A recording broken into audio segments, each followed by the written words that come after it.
Okay, folks, get ready because today we are diving deep into the world of Buckminster Fuller. Buckminster Fuller. That's right, and his book, Synergetics, Explorations in the Geometry of Thinking. Oh, wow. Now, this book, let me tell you, it's not for the faint of heart. No, it's not. This thing is dense. It is. It's full of Fullers. Unique vocabulary. Yes, thank you. Unique vocabulary, and it can honestly make your head spin. Absolutely. It really can. It's a challenging read. Yeah, faster than a geodesic dome. Yeah, in a hurricane. In a hurricane. Okay, so True. Fuller was a true original. Oh, yeah. Like, he wasn't satisfied with just designing buildings or inventing things. Right. The guy wanted to understand, like, the fundamental, like, principles of the universe. Yeah, the operating system. Yeah, and he believed that geometry, like, held the key. Geometry was everything for him. And that's exactly right. It was the language of the universe. And Synergetics is his attempt to lay out those principles. It is a very ambitious attempt. It is a very ambitious attempt. But I gotta be honest, sometimes it feels like you're trying to decipher hieroglyphics. It can feel that way, absolutely. But that's why we're here today. Here to help. We're gonna sift through the jargon Yes, we are. and try to pull out those golden nuggets. The aha moments. The aha moments that make this book so compelling. That keep you coming back for more. Exactly right. Yeah. So one of the most fascinating things to me about Fuller is like his unwavering optimism. Yes. Like, this guy truly believed that humanity Had the potential. was on the cusp of solving its biggest problems, Yes. creating a world of abundance for everyone. He did. That's right. Wow. That's a bold statement. That's a bold claim. Especially back then. Especially considering he wrote this back in the 1970s. Yeah. I mean, It was a different time. and we are still dealing with poverty and inequality. Yeah, those problems haven't gone away. And environmental destruction. Absolutely. So what made him so confident Oh, you see? back then? Fuller was a firm believer in technology and human ingenuity. Okay. He saw the incredible progress that had been made in the 20th century, Mm. and he believed that we could continue to do more with less. Okay. A concept he called ephemeralization. Right. Ephemeralization. Yeah. So it's not just about using less stuff. No. It's about achieving more with what we have. Exactly. Like using things more intelligently. That's it. Yeah. Yeah. Think about it like the jet engine. Oh, You know, it was made possible right. by the development of chrome nickel steel alloy, Okay. a material far stronger than anything that had come before. Right. And this allowed us to build powerful engines Yeah. that could propel airplanes across the sky. Right. So it was the synergy of those combined elements Yeah. that created something entirely new and transformative. So it's about understanding how different elements work together Yeah, to create something greater than the sum of their parts. absolutely. And Fuller saw this principle of synergy everywhere. Oh, everywhere, from the smallest atom to the largest galaxy. Wow. He believed that synergy was the driving force Mhm. behind the universe's evolution. Okay. And to illustrate this point, he used a very simple example. Okay. Two triangles coming together to form a tetrahedron. Now, Yeah, for those of us who aren't geometry whizzes, right. explain what makes the tetrahedron so special. Well, a tetrahedron is the simplest three-dimensional shape you can make with flat surfaces. Okay. It's just four triangles connected together. Okay. I can picture that. But what's remarkable Yeah. is that when you combine those two triangles, Mm. you get something entirely new. Okay. A stable enclosed space. Right. 1 + 1 in this case equals more than 2. Right. It's not just addition. No, it's not just adding things together. There's something else happening. There's a magic that happens. If I'm baking a cake, Exactly. you can't just eat the flour and the eggs and the sugar separately and expect it to taste good. No, you need that synergy. You need that synergy to create something delicious. That's a great analogy. Yep. And Fuller believed that this principle applied to all aspects of life, Oh, okay. from designing buildings to solving social problems. So he saw the tetrahedron. He saw it as a fundamental building block of the universe, Okay. a symbol of the transformative power of synergy. Okay, so we're starting to see how this idea of synergy plays out in the physical world. We are. But Fuller went even deeper. Oh, yeah, he did. He was interested in those underlying principles. Those universal truths. Yes, the universal truths that govern everything. That govern everything. And he called them He called them generalized principles. generalized principles. And he believed they were eternal and metaphysical, Oh, yeah. operating beyond the realm of our limited physical experience. Now you're going to have to break that down for me. Okay. What exactly is a generalized principle, Right? And how does it differ from the everyday laws of physics we learn in school? Well, think of it this way. The laws of physics describe how things work. In the specific conditions we observe them in. Okay. But generalized principles are more fundamental. Okay. They represent those underlying patterns and relationships Okay. that hold true in every case, without exception. So they're like the master code, You guessed the it. operating system that runs the entire universe. That's it. Okay. Yeah. And Fuller believed that by understanding these principles, we could unlock a deeper understanding of reality Okay. and tap into a whole new level of creative potential. That sounds incredibly powerful. It is incredibly powerful. But how do we even begin to discover these hidden principles? Well, Fuller believed that geometry was the language of these principles, Okay. the key to deciphering the universe's operating system. So it's like learning a new language. It is like learning a new language. But instead of words. Instead of words, we're using shapes and angles To communicate. to communicate. That's right. Okay. And once you start to understand that language, you begin to see those patterns and connections everywhere. It's like suddenly seeing the Matrix. That's an image that's going to stick with me. The hidden code behind reality. Okay, but let's get back to these generalized principles for a moment. Okay. Can you give me a concrete example Sure. of one Okay. and how it applies to the real world? One of Fuller's favorite examples was the principle of tension and compression. Okay. He observed that these two forces are always present Uh-huh. and interdependent. Okay. You can't have one without the other. Like a rope bridge. Exactly like a rope bridge. You need both the tension of the ropes and the compression of the towers to stay stable. That's right. Yeah. And Fuller saw this principle operating everywhere, Okay. from the structure of atoms Uh-huh. to the design of buildings. Wow. He believed that understanding this interplay of tension and compression Yeah. was essential for creating strong, efficient, and sustainable structures. So it's not just about building bridges and buildings. No, it's not. It's about understanding a fundamental principle. It is. That governs how the universe itself works. Exactly. And that knowledge can then be applied to all sorts of challenges. Absolutely, to all sorts of challenges. This is already making my head spin, but in a good way. Good. It feels like we're just scratching the surface of what Fuller had to offer. We are just scratching the surface. Amazing. There's so much more to explore. Okay, well, I'm definitely ready to keep exploring. Good. But before we go too far down the rabbit hole, Okay. let's take a step back All right. and talk about Fuller's overall vision for the future. His big vision. He believed that humanity could solve its problems He did. and create a world of abundance, right? He did. And this vision wasn't just some utopian dream. Okay. He believed that we already had the technology and resources Mm-hmm. to achieve it within a decade. A decade. A decade? That's a bold claim. That is a bold It's claim. been over 50 years since he wrote that. I know. What were his ideas based on? Well, that's a great question. And how did he envision this world of abundance actually working? And that's a question we'll delve into in the next part of our deep dive. Okay. We'll explore his concept of ephemeralization in more detail Right. and see how he believed we could use technology and design to create a world that works for everyone. Okay. I am ready. Good. So we left off talking about Fuller's bold claim that we could create a world of abundance within a decade, and you were asking what his ideas were based on.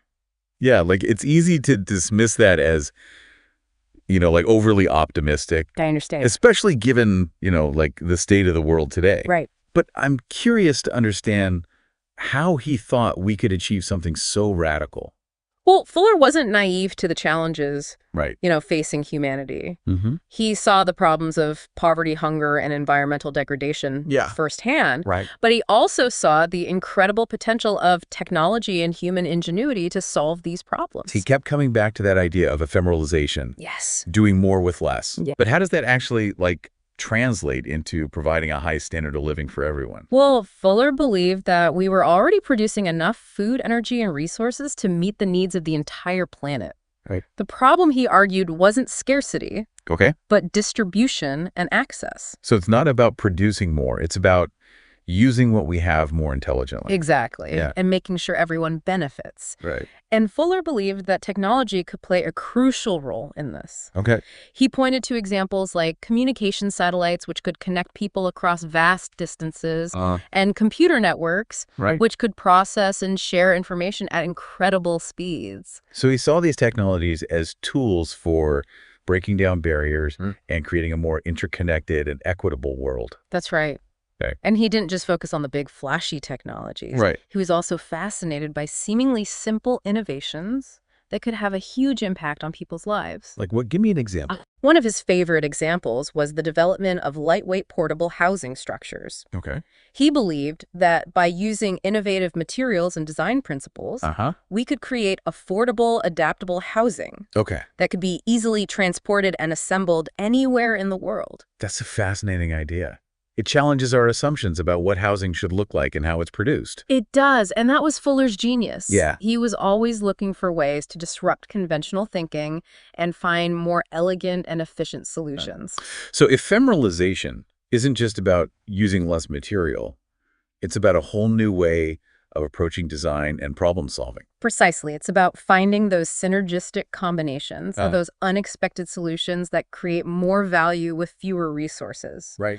And Fuller believed that this approach could be applied to everything. Wow. From transportation systems to energy production. Okay, I'm starting to see how this all connects. You are But it still feels like a huge leap to go from building more efficient houses to creating a world of abundance for everyone. It is a big leap. Yeah.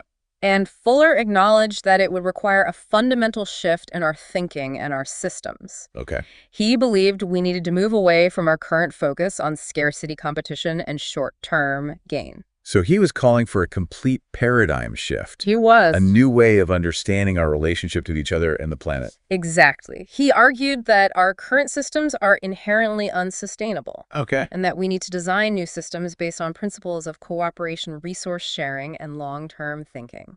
That sounds incredibly idealistic, It does. but also incredibly challenging. How did he propose we actually go about creating this new paradigm? Fuller believed that education was key. Okay. He argued that we needed to teach people how to think critically, solve problems creatively, and understand the interconnectedness of all things. So it's not just about teaching facts and figures, it's about cultivating a whole new way of seeing the world. That's right. He envisioned a world where education was not about memorizing information, but about developing the skills and mindset needed to thrive in a rapidly changing and complex world. He was basically saying we need to evolve our thinking if we want to evolve as a species. He was, and he believed that understanding these generalized principles we talked about earlier was essential for this evolution. Right. He saw them as the tools for navigating complexity and making wise decisions. So it's not just about abstract geometric concepts. It's about using those concepts to understand the world around us and make better choices. Precisely. And Fuller believed that this understanding could empower individuals to take action and create positive change in their own communities. That's a powerful message. It suggests that we all have a role to play in shaping the future. But I'm still curious about those generalized principles. Can you give me another example, maybe one that's a little less abstract than tension and compression? Okay, let's talk about Fuller's fascination with close packing of spheres. Close packing of spheres. He was obsessed with figuring out the most efficient way to pack spheres together, and he believed this principle had profound implications for understanding the structure of matter and the flow of energy in the universe. Wait, so he's connecting geometry to something as fundamental as the structure of matter itself? Absolutely. He saw the way spheres arrange themselves in nature as a reflection of those underlying principles governing the universe. And he believed that by studying these patterns, we could unlock new insights into how things work at the most fundamental level. So he's not just playing with shapes for fun, he's using them to unlock the secrets of the universe. He is, and what he discovered was that the most efficient way to pack spheres together is in a pattern called a rhombic dodecahedron. Okay, that's a mouthful. What does that even look like? Imagine a 12-sided shape, each side of which is a rhombus, a kind of squashed square. Okay. This shape emerges naturally when spheres pack together tightly, and Fuller believed it held clues to the underlying structure of the universe. Okay, I'm trying to picture it. But how does this relate to the world of abundance we were talking about earlier? Well, Fuller saw the principle of close packing as a metaphor for efficiency and resource optimization. Okay. If nature uses this pattern to organize matter at the atomic level, why not apply it to how we design and build our world? So it's about finding those patterns in nature and using them as inspiration for creating more efficient and sustainable systems. Exactly. And Fuller believed that by applying these principles, we could create a world where resources are used more effectively, waste is minimized, and everyone has access to the essentials for a good life. Okay, I'm starting to see the connections here, but I have to admit, some of this is still pretty mind-bending. It is. Yeah, it's like he's asking us to look at the world through a whole new lens. He is, and that's what makes his work so challenging and rewarding. Yeah. It forces us to question our assumptions, stretch our imaginations, and consider new possibilities. So it's not just about learning new facts, it's about developing a new way of thinking. Precisely, and Fuller believed that this kind of thinking was essential for solving the complex problems facing humanity and creating a world that works for everyone. He called it comprehensive anticipatory design science, Wow. which is a mouthful, but basically means using our understanding of systems and principles to anticipate and design for the future. So it's about taking a proactive approach to shaping the future, rather than just reacting to whatever comes our way. Exactly, and Fuller believed that this kind of thinking could empower us to create a world of abundance, not just in terms of material resources, but in terms of knowledge, creativity, and human potential. That's a vision I can get behind, but it also seems like a daunting task. Where do we even begin to put these ideas into practice? That's a question Fuller grappled with throughout his life, Right. and he didn't have all the answers, Right. but he believed that a crucial first step was changing the way we educate ourselves and future generations. He envisioned a world where education was not about memorizing facts and figures, but about developing the skills and mindset needed to thrive in a rapidly changing and complex world. So it's about moving away from that old model of rote learning and embracing a more holistic, experiential approach to education. Precisely. Fuller believed that education should be about nurturing curiosity, fostering creativity, and empowering individuals to become lifelong learners and problem solvers. That's a vision I can get behind. Yeah. But how do we actually implement those changes in a world that often seems resistant to new ideas, especially in education? Well, Fuller recognized that systemic change is never easy. But he believed that it starts with individuals taking action, questioning the status quo, and advocating for a better way. He famously said, "You never change things by fighting the existing reality to change something. Build a new model that makes the existing model obsolete." So it's about creating those alternatives, those working examples that demonstrate the power of a new approach. Exactly. And Fuller was a master of doing just that. His geodesic domes, for example, Okay. were not just architectural marvels. Right. They were tangible demonstrations of his principles of synergy, efficiency, and doing more with less. They were a way to make his ideas visible and accessible to the world. They were, and Fuller believed that by creating those tangible examples, those working models of a better future, we could inspire others to embrace change and create a world that truly works for everyone. That's a powerful message. It's not about waiting for someone else to fix the world. It's about taking responsibility, using our knowledge and creativity to build a better future, brick by brick, geodesic dome by geodesic dome. That's the essence of Fuller's message. He believed that each of us has the power to make a difference, to contribute to the evolution of humanity and the creation of a world of abundance. And that vision of abundance wasn't just about material wealth, was it? No, it wasn't. It was about a world where everyone has access to the resources and opportunities they need to thrive, a world where creativity and innovation flourish, and where we live in harmony with each other and the planet, a world where, as Fuller put it, everyone can enjoy a sustainably higher standard of living than anyone has ever known. That's a powerful and inspiring vision. But we've been talking a lot about Fuller's big ideas, his theories about the universe and his vision for the future. What about his actual work? What did he build and create that brought these ideas to life? That's a great question, and one we should definitely explore. Fuller was not just a thinker, he was a doer. He was constantly experimenting, designing, and building things that challenged conventional wisdom and pushed the boundaries of what was possible. Like his famous geodesic domes. Exactly. Those domes are more than just striking architectural structures. Right. They're embodiments of Fuller's principles of synergy, efficiency, and structural integrity. They're also a testament to his belief in the power of geometry to solve real-world problems. Let's talk about those domes in more detail. What makes them so special, both structurally and conceptually? Well, from a structural standpoint, geodesic domes are incredibly strong and efficient. Okay. They distribute stress evenly throughout their structure, making them resistant to wind, snow, and earthquakes. And because they're made of lightweight triangular components, they can be built quickly and easily with minimal materials. They're not only strong, but they're also resource efficient, which aligns perfectly with Fuller's concept of ephemeralization. Exactly. And Fuller saw the dome as a symbol of the potential for human ingenuity to create solutions that are both elegant and practical. He believed that the dome could be used for everything from housing to schools, to community centers, providing shelter and space for people around the world. They have been used for everything from concert venues to military radar stations to greenhouses. It's amazing how versatile they are. That's a testament to Fuller's design genius. He was always looking for ways to do more with less, to find solutions that were both functional and beautiful. And the geodesic dome is a perfect example of that. It's a structure that embodies his principles of synergy efficiency and doing more with less. It's a reminder that we can create structures that are not only practical, but also inspiring, that lift our spirits and remind us of the possibilities of human ingenuity. It is, and Fuller believed that by applying these principles to all aspects of our lives, from the way we design our cities to the way we organize our societies, we could create a world that is truly sustainable, equitable, and full of wonder. This deep dive has already been quite a journey. We've explored Fuller's mind-bending theories, his radical vision for the future, and even the structural marvels of his geodesic domes. But there's still so much more to uncover. There is, and in the next part of our exploration, we'll delve deeper into Fuller's philosophy, his ideas about education, and his legacy as a thinker, designer, and catalyst for change. Wow, we've been on quite the ride with Buckminster Fuller. We have. From those mind-bending geometric principles to his utopian vision of a world of abundance. Yeah. I'm starting to see the world through a different lens. Good. But I have to admit, my head is still spinning a bit. Understandable. And you mentioned that we would be talking about Fuller's philosophy. Yes. What were some of his core beliefs, and how did they influence his work?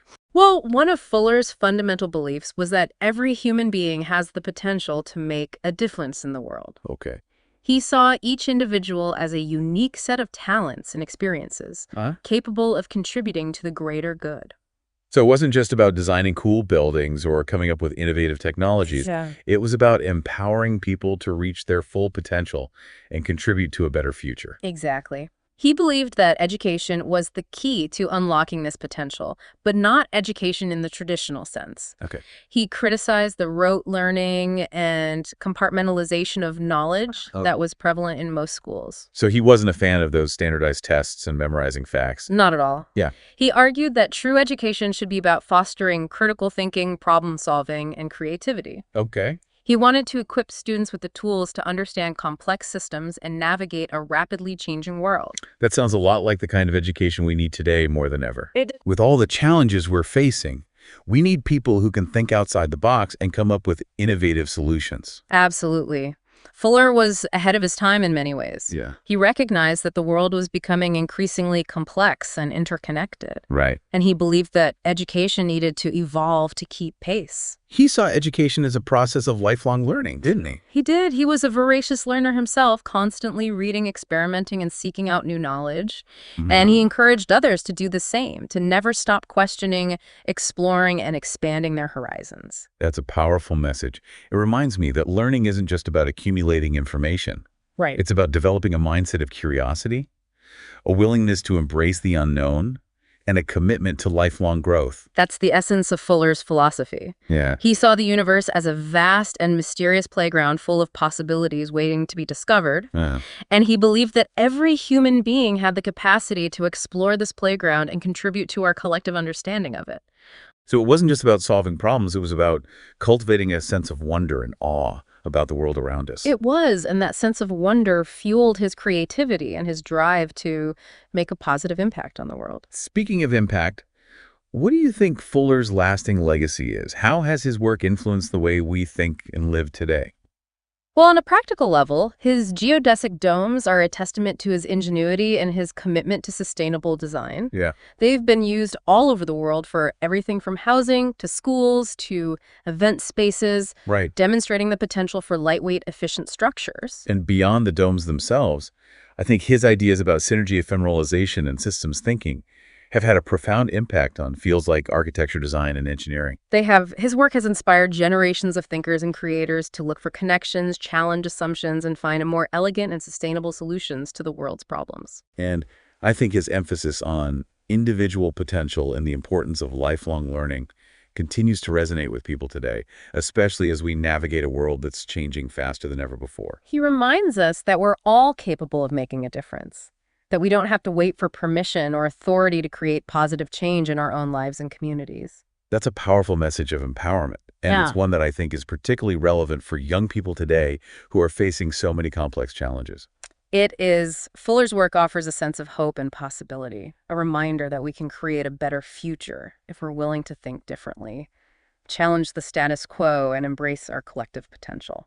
This deep dive has been a truly enlightening experience. It has. Fuller's work can be challenging. Yes, it can. But it's also incredibly rewarding. It is. It forces us to stretch our minds, re-examine our assumptions, and consider new ways of seeing the world and our place in it.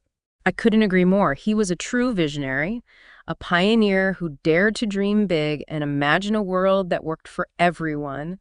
And even though he's no longer with us, his ideas and his spirit of innovation continue to inspire and guide us today. Well said. So for our listeners who are feeling inspired to explore Fuller's work further, where should they start? There are many resources available online, including the full text of Synergetics, although be warned, it's not an easy read. Right. There are also numerous documentaries and interviews with Fuller that offer a glimpse into his unique way of thinking.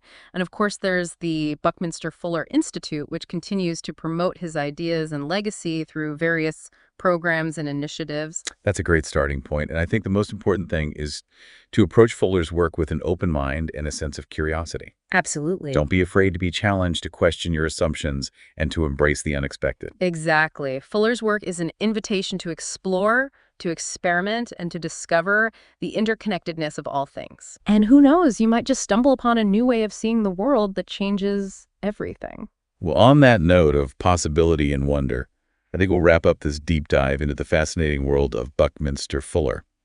Thanks for joining us on this journey, and keep those minds stretching. It's been a pleasure, and remember, as Fuller himself said, only integrity is going to govern the success of humanity. So let's strive to live and create with integrity, and together we can build a future that's truly worthy of our potential.